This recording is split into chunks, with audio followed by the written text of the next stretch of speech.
Está começando Entre Chaves, o seu podcast de desenvolvimento de software. E hoje, com mais um Entre Cases. Vamos conhecer aqui um case muito legal de um time que faz gerenciamento de diplomas, né? Uma solução bem interessante, de ponta a ponta, com várias particularidades que não se vê em qualquer projeto, né? Para falar disso, como sempre, estou aqui com a Fernandinha. E aí, Fernandinha, tudo bem? E aí, Champs? E aí, galera? Pois é, né? Eu gostei bastante do que a gente conversou aqui antes do episódio. Tô animada, vamos lá entender mais sobre diplomas, universidades. Porque você já buscou o seu diploma? Essa é a pergunta. Vamos aí. E para contar para a gente aí sobre esse projeto, como que na prática foi implementar isso daí, né? Trouxemos aqui com a gente o Denilson. E aí, Denilson, bom demais? E aí, pessoal, tudo bom? Prazer estar aqui novamente. Espero agregar bastante aqui, trazendo esse case de sucesso aí para contar um pouco dessa história para a galera. O que eu amo do negócio do Denilson é porque no Instagram dele, gente, o nickname dele, sei lá como é que chama isso. O que é isso, né? Arroba dele. Putz, nickname. Nossa, o arroba nickname, você foi no MSN, né? É velha, né?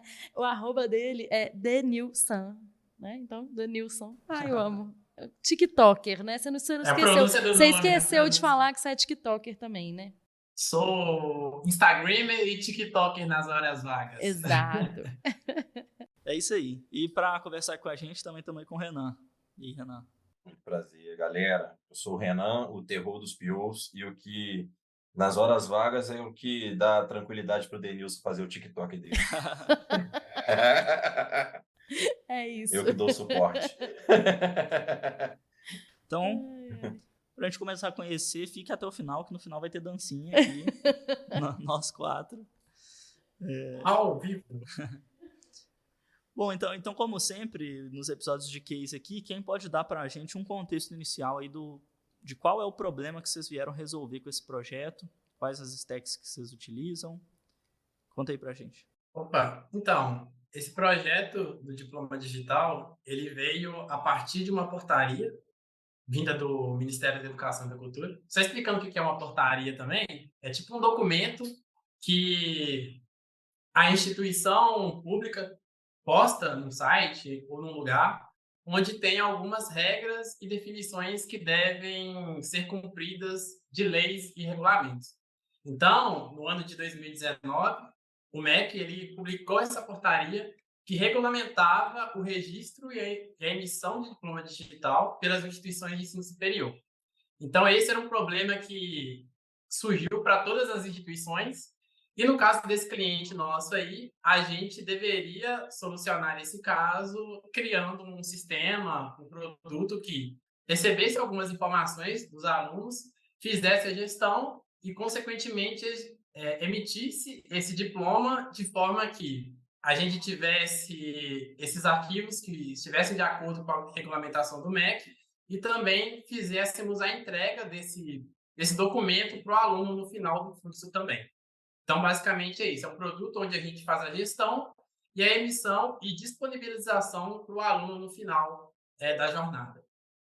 Você quer falar da stack, Renan? Atualmente a gente trabalha na stack desse produto React, né? Front-end, Node, Nodezinho. A gente trabalha com Lambda Functions, né? Da AWS Lambda. Banco de dados não relacional DynamoDB, pois precisamos de acesso bastante rápido, né, para a geração dos documentos. CloudFormation, trabalhamos com S3 também. É bem vasta a stack, mas praticamente toda em tecnologias da AWS, né? E no front a gente tem tanto React quanto o Vue, é isso mesmo? Tanto o React quanto o Vue. O Vue, só deixando claro, né, ele não é desse sistema central de geração. Uhum. Ele faz parte de um processo anterior, né, na parte de colação de grau dos alunos. Aí lá a gente vai ter Kafka, vai ter C# também. Então, para trabalhar nesse Vue no front-end. Sensei das tecnologias. Tem que ser sensei. Full stack, full cycle. A gente só procura evitar aqui o Java. A Java a gente é contra. A gente aqui também, tô brincando, no Champs eu não sei. Mentira, não. Trabalhei muito tempo com Java, mas não recomendo. Então a gente aqui também. Mas, só para entender melhor, então, o desafio, né? Então, vocês vieram, pelo que eu entendi, o time surgiu por causa de uma regulamentação, né, do MEC, aí, do Ministério da Educação, que falou sobre diplomas digitais. E aí, todas as universidades, elas passaram a ser obrigadas a emitir diplomas digitais? Todas as instituições. É uma norma regulamentatória que obriga todas as instituições. Aí, só pontuando, né? Existem prazos, mas esses prazos sempre podem ser prorrogados, né? Então, eles colocam uma data ali, mas quando eles enxergam que quase nenhuma instituição ou pouca gente conseguiu atender aquilo, que foi o caso do nosso cliente, eles entendem que vamos dar um tempo a mais para a galera correr atrás do atraso, sabe? É só para Então, gerar o desespero da data forte, né? E tem até um ponto interessante sobre isso aí, que um dos últimos prazos que eles passaram, né? A gente fez a entrega dessa nova versão, em teoria cada diploma tem uma versão.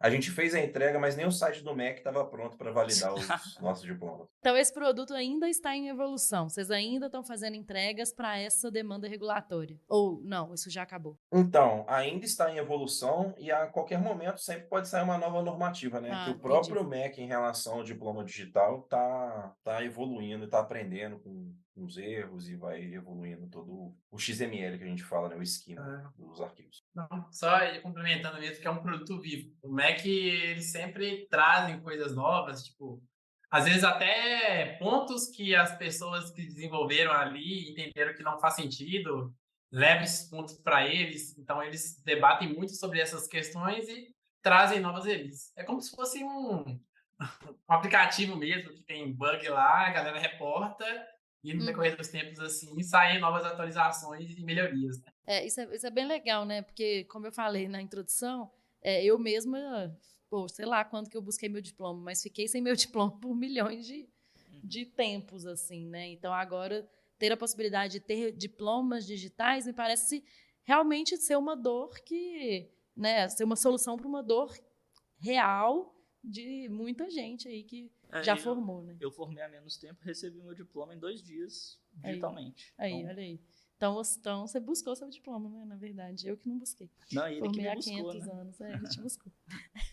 E o prazo, eu acho que é 120 dias, né? De 120 para 2 dias, olha o valor e a diferença, né? Pô, muito massa. Então, assim, até sobre isso mesmo, eu queria entender de vocês quais foram os maiores desafios que vocês enxergaram nesse processo, né, de gerenciar ali o diploma de ponta a ponta. Porque imagino que não é só ir lá e gerar um PDF com o nome da pessoa e pronto, né? Vocês mesmos falaram aí, a gente está falando de regulamentação com o MEC, né? Então, quais foram os principais desafios aí que vocês tiveram e como que vocês superaram isso? Olha, assim, eu acho que o maior desafio que a gente teve, tá? E eu falo que a gente tem ainda hoje, é a questão de dados. Como esse arquivo, esse diploma, a gente espera, né? O MEC espera que venham os dados corretos, que venha da forma que ele espera, nos ENUMs que venham de acordo certinho e tudo mais. Para as instituições foi uma surpresa que, tipo assim, eu tenho que manter o dado dessa forma, então, igual o MEC está pedindo, senão não está válido. Então, foi uma correria gigantesca para, antes dos dados chegarem no sistema, né? Igual eu falei, o sistema ele é isolado, a gente parte dos pressupostos que ele nasceu para ser um serviço para diversas outras instituições, então ele nasceu para ser isolado, então ele tem toda uma regra, um contrato ali de API e é dele, segue as regras do XSD e unicamente. Então, veio todo um trabalho anterior a isso para unificar esses dados, correr atrás desses dados, aí descobriu-se que não tinha muitos dados, então, assim, nossa, foi um trabalho gigantesco, né, Deus? Envolveu, acho que os times de engenharia do cliente, de arquitetura. Sim, lembrando que esses dados, eles vêm de um sistema legado e, recentemente, esse cliente ele adquiriu outras instituições. Então, a gente meio que tem 2 sistemas que alimentam essa nossa plataforma e nessa plataforma a gente só coloca falando se o dado está certo ou se está errado.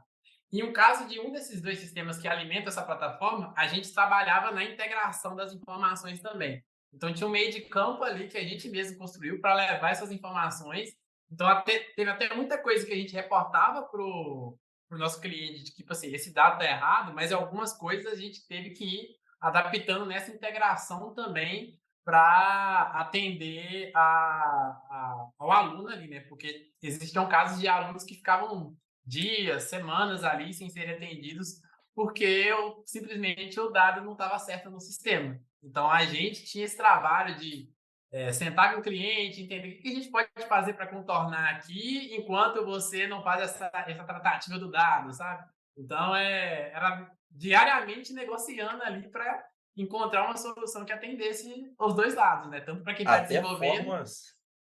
formas de tratar o dado, por exemplo, também, né? A gente teve casos de alunos com dupla nacionalidade, por exemplo, um aluno, né, de outro país, só que quando ele ia tirar o diploma na instituição, ele queria tirar com a nacionalidade brasileira. Nossa, então a tratativa disso, esses sistemas legados não foram pensados para isso, né? Então, foi um trabalho gigante É de muita tratar, regra, né? entender a regra para isso, muita regra. Deve ter muita exceção, né? Assim, igual você falou, né? Há caso porque o aluno que tinha duas nacionalidades, o outro, sei lá, né? Várias exceções que não foram pensadas, né, inicialmente. Uhum. Várias exceções que não foram pensadas nem pelo MEC. Nem pelo MEC, às vezes, claro, né? Assim, com certeza. Exatamente. Um exemplo simples é a questão da titularidade do professor, né? Do sistema de origem lá, tinham trocentos tipos de titularidade diferentes. E lá no XSD, que é o XML, que ele valida quais dados são necessários e obrigatórios ali, a gente tinha ali 4, 5, 6 tipos. Então, a gente tinha que fazer um filtro ali para, no final, chegar com aquele tipo que o arquivo espera receber.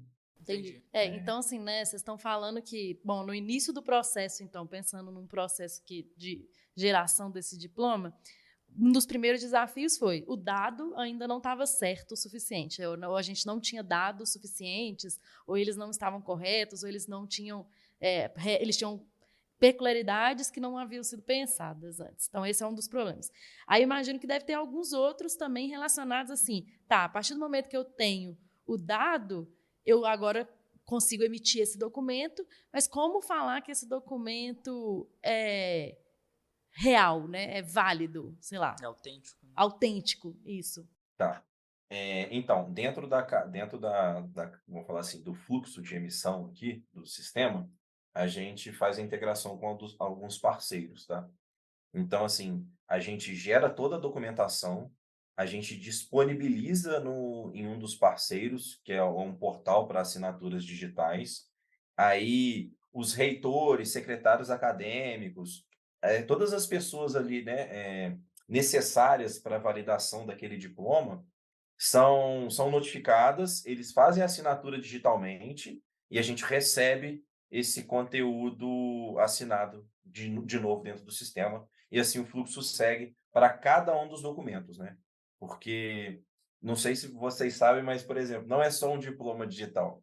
Tem documentações acadêmicas de registro, tem termos de expedição de tal coisa. Dependendo de se você for uma faculdade, você não pode registrar um diploma, então você tem que mandar para uma universidade poder fazer o registro. Aí tem um termo de expedição para isso. Então, assim, todo documento tem que ser assinado. Acho que são em torno de 10 documentos hoje. E ligando a isso também está a questão do formato dos documentos, né? Existem documentos que são PDFs que a gente emite, mas existem documentos que são no formato XML. E dentro do formato XML, existe um tipo de XML que é o XSD, que é um XML que você coloca as restrições de tipo, tamanho, quantas vezes esse elemento pode se repetir dentro ali da cadeia. E quando a gente cria esse XML, a gente tem que conflitar ele com o layout que o Mac disponibiliza para a gente. Então, quando você cria, você emite, mas você tem que fazer uma validação ali de que esse XML está de acordo com o que o Mac colocou para a gente. Então, se a gente emite o documento de forma incorreta, com o formato errado, chega lá no final da esteira e isso acaba causando um problema também de que não é um documento válido, né? Então, a gente teve que criar mecanismos ali dentro do nosso próprio fluxo de item a item lá do diploma do aluno. Então, a gente tem as informações de naturalidade, tem o próprio histórico do aluno lá dentro também. Então, a gente tem que conflitar item a item para ver se está de acordo com o que está proposto no XSD. Então, esse é um trabalho que a gente teve que criar várias validações lá dentro, um trabalho de formiguinha mesmo, de criar essa estrutura, essa casca, para não ocorrer esse problema lá no final do processo. E assim, quais estratégias que vocês usaram para fazer justamente isso, né? Porque, pelo que você falou, né? São vários documentos, são vários dados que têm que ser validados, são várias exceções, várias regras. Vamos supor que para chegar lá no final do fluxo, enviar esse documento para o MEC e falar assim, não, tá errado a parte tal. E agora, né? Então, que estratégias que vocês adotaram aí para resolver esses problemas, né? Ou quando dá algum erro, assim, né? O que é feito? Tá, vamos lá. Acho que pelo próprio... Quando uma instituição também faz a emissão, registro de diplomas, eles têm os livros de registro, tá? Então, assim, tudo que é registrado, por exemplo, você falou que você recebeu o seu diploma aí recentemente. Então, assim, isso foi... O número do seu diploma, o sequencial dele foi colocado dentro de um livro de registro. E esse livro é mandado lá para o... Esses registros são mandados lá para o Diário Oficial da União, tá? Quando acontece, igual você falou, algum erro do tipo, nossa, mandamos o nome errado. Nossa, ele era para formar no curso de ciência da computação, formamos ele em medicina. Aí, o que acontece? Tem um livro de cancelamento. Então, assim, todo diploma, quando é finalizado, ele pode ser anulado, tá? E essa anulação, ele é levado para um livro de cancelamento daquilo lá, que também tem que ser publicado no Diário Oficial da União. Então, Mas e se assim, não os for... mecanismos... Mas isso não fosse a questão do cancelamento, mas sim de vocês enviaram um dado que não estava correto, por exemplo. E aí não foi aceito, digamos assim. Isso pode acontecer? Olha, geralmente essa parte de um dado não aceito, na parte de desenvolvimento do sistema, a gente sempre tem que validar contra o esquema. Então, dificilmente isso acontece. A gente sempre bate os dados contra o esquema que o MEC pede para a gente, né? Então, dificilmente acontece. Mas quando acontece, em algumas fases, a gente tem como cancelar esse documento e reiniciar o fluxo, tá? Da Aham. geração dos diplomas. Então, assim, é basicamente ele está em fase tal. A pessoa já assinou? Pessoa X já assinou? Não. Então a gente consegue cancelar. Se a pessoa já assinou, dependendo do estágio, o reitor assinou aqui. Aí, às vezes a gente tem que ir até o final, né? A gente não pode fazer alteração em nenhum momento desse arquivo. Ele tem que seguir o fluxo sem ter nenhuma alteração, né? Até porque senão ele dá inválido por conta do hash, da assinatura. Eu fiquei com uma curiosidade, que vocês falaram que vocês usam um banco de dados não relacional. Eu queria entender qual que foi a necessidade, da onde que surgiu, enfim, da onde surgiu a necessidade de utilizar bancos de dados não relacionais para resolver o problema de vocês. Enfim, a gente não estava na decisão arquitetural de quando esse projeto foi iniciado. Mas pelo que a gente tem de experiência aqui e pelo que a gente aprendeu até o momento, a gente entendeu que o banco não relacional ele traz uma facilidade muito grande para esse cenário, porque como é um documento, então todos esses dados desse aluno vai estar no único registro. O banco de dados não relacional ele favorece esse tipo de abordagem. Dentro do objeto aluno, você vai ter essas informações de naturalidade, as informações relacionadas ao histórico do aluno, as informações relacionadas aos termos do aluno. Então, aquilo ali fica tudo num bloco só. E isso favorece a gente trabalhar tanto com uma velocidade maior de consulta e também de inserção, e também para o nosso front-end, que a gente tem ali, que quando quando tem o carregamento inicial dos alunos, a gente consegue trazer isso numa busca muito rápida, fazendo um simples scan ali, né? Eu acho que vale complementar também, igual o fato que eu falei, acho que a gente estava trocando ideia no início, sobre o MEC sempre mandava portarias, ele está sempre crescendo e adaptando. Então, a gente, às vezes, tem um banco relacional com um esquema ali fixo, enrijecido, também trazia uma complexidade maior, né? Eu acredito que essa foi uma das decisões também. E o que o banco não relacional trazia essa maior flexibilidade, para não precisar ter um esquema, poder ter mais um esquema, né, facetas dentro do próprio banco. Além de a gente aqui também utilizar arquitetura serverless, né, serverless framework, para poder fazer o provisionamento do banco, para poder criar um banco. Então, assim, era muito rápido, o desenvolvimento é muito rápido. Acho que outro ponto também é que dentro do próprio sistema a gente não tem alteração do aluno, do dado do aluno, né? Então, por exemplo, uma vez que do sistema de origem a gente mandou uma Fernanda, mas lá no final das contas não era só Fernanda, era Fernanda Menezes. A gente não pode alterar dentro dessa plataforma, a gente tem que alterar no sistema de origem para que depois ele seja sincronizado com a plataforma para que a gente tenha os dados verídicos dos dois lados, né? Então, como a gente não trabalha com tantos updates assim, isso favorece também no relacionamento. Sim, com certeza, né? Como vocês não têm tantas alterações no que vocês produzem, né? Eu acho que o banco relacional acaba favorecendo, ou não relacional, desculpa, acaba favorecendo, sim, imagino. Mas eu fiquei até com uma curiosidade em relação com o que vocês falaram, que o MEC às vezes muda muito, se isso acaba impactando de alguma forma nos diplomas antigos que vocês já geraram, assim, ou se não, se acaba, mudou uma coisa e é só do daqui para frente, o para trás fica igual, assim. Tá, eu acho que teve uma versão, hoje atualmente a gente está na versão 1.05, tá? A gente teve uma mudança de versão entre a 1.03 e a 1.04, que teve uma mudança bem abrupta. E qual que é o problema que a gente enfrentou? A gente enfrentou um problema onde a gente precisava fazer todo o desenvolvimento e teste dessa nova versão, só que a gente ainda precisava manter em produção a 1.03. Então, assim, a gente tinha que estar em produção gerando a 1.03, enquanto o pessoal de negócio conseguia ir testando a 1.04. Então, assim, todos os diplomas que foram emitidos, 1.03, 1.02, eles ainda são válidos, tá? No portal do MEC. Então, sempre que o MEC lança a normativa, no dia 30/12 tem que ser válida agora a nova versão, mas todos os anteriores são válidos. Então, assim, respondendo a sua pergunta, né, a tratativa é basicamente assim: mudou de versão? Hoje em dia a gente tem um mecanismo para virar a chave da versão. Então, a gente sempre mantém a versão anterior e desenvolve a próxima, faz os testes necessários e quando chega no dia a gente só faz a viradinha da chave para a nova versão. Aí vocês Não sei se eu testam, né? respondi. Vocês testam em produção. Tem algum tipo de teste? Algum tipo de teste em produção antes de virar essa chave da versão? Um release candidate, né? Alguma coisa assim? Teste Tem, controlado. geralmente escolhe-se uma instituição, né? A gente escolhe a instituição, pega um aluno ou 2 alunos para fazer o teste, aí vem os secretários, os pessoais fazem esse teste em produção ali, gerou, tudo ok, conferiu, aí eles vão liberando aos poucos. Faz na instituição X agora, na instituição Y. Então, assim, a liberação também é gradual, né? Então, esse controle de versão também é por instituição. Não, esse controle de versão é pelo sistema.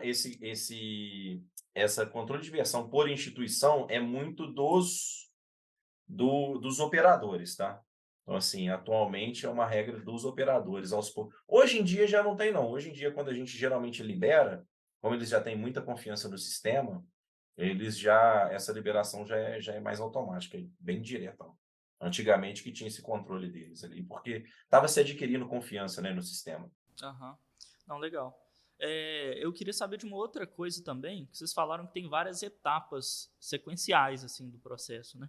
Então, para eu poder passar para a próxima etapa, eu tenho que ter uma assinatura tal, anterior e tal. Como é que vocês fazem esse controle de passar por essas etapas? Vocês têm mecanismos de fila, alguma coisa assim, para que esse arquivo possa ir passando nessa esteira, né? Sim. Hoje a gente trabalha com o assincronismo das Lambda Functions, né? Então, quando você tem um evento de inserção no banco. E aí, uma vez inserido no banco, esse evento ele dispara triggers e essa trigger ela é associada a um SMS. Então, esse SMS ele dispara uma mensagem que a gente existem várias lambdas que estão associadas a eles que fazem esse avanço no fluxo. Então, por exemplo, uma vez que o pessoal validou esse diploma lá, tá ok. Agora a gente pode começar a criar os documentos de termo de expedição, termo de encaminhamento, e aí uma vez que ele clica no botãozinho validar, é alterado esse registro no banco, e naquele mesmo momento, esses dois documentos é uma trigger que é disparada para que esses dois documentos sejam emitidos. E aí, além disso, a gente tem um front-end que foi construído que a gente faz esse acompanhamento de qual passo que o diploma está. Eu ia falar que o DynamoDB Streams que a gente utiliza. Então, assim, a gente captura toda a inserção ou modificação na tabela, né? E baseado no status que aquele diploma está entrando. Alguns status são pendentes de confirmação de emissão, gerando o documento X, gerando o documento Y. Então, a cada status que ele vai passando, gera-se uma change dentro desses dados, que outra lambda é responsável por captar, né? Através do tópico, entra as filas de SQS e assim vai o processamento. É legal demais essa arquitetura de fila, né? É legal e é complexo pra caramba. Dá um nó na cabeça. Como vocês estavam falando das filas e dos triggers, eu fiquei curiosa justamente porque vocês falaram que tem um front e tal, mas que imagino que não é o front que starta a emissão de um diploma digital, né? Deve ser, sei lá, uma trigger de alguma forma por data ou por conclusão de curso, ou não sei. Como que é o início mesmo da emissão? Fiquei curiosa nisso. Tá.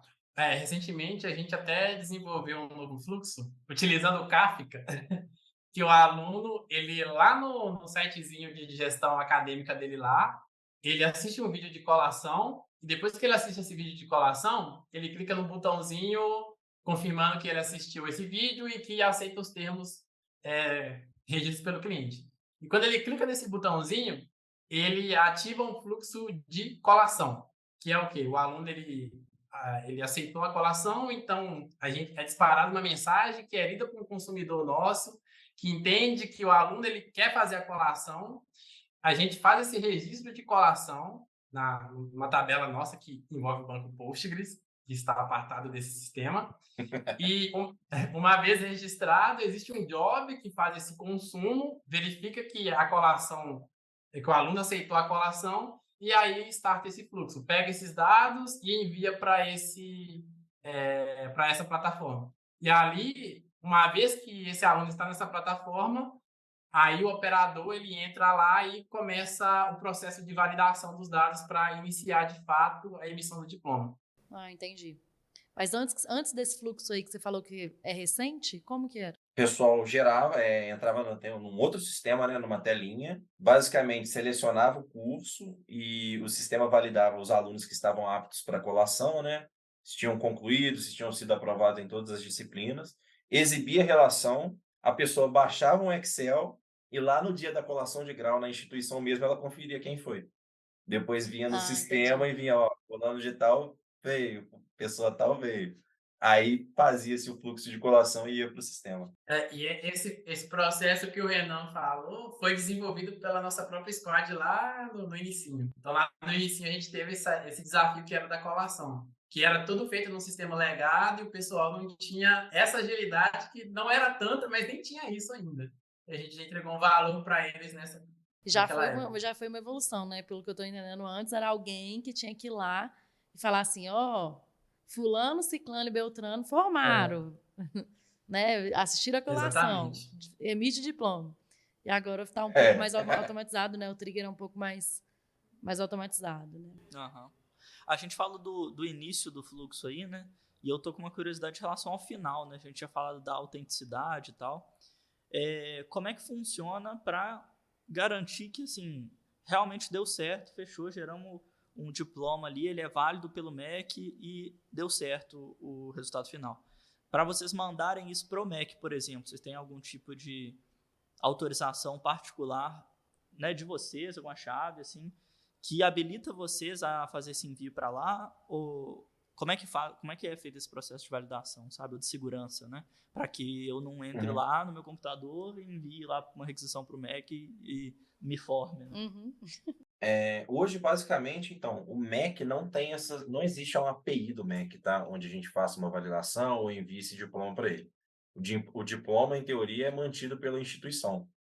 Então, o MEC fornece Então, assim, é de total responsabilidade da instituição e do sistema garantir que tudo está válido, tá? E quando o aluno, né, no final do fluxo, que ele recebe o diploma dele pelo e-mail, ele também tem que ter acesso a um portal público para ele poder digitar lá o que ele precisa para poder baixar o diploma dele, o MEC disponibiliza um validador.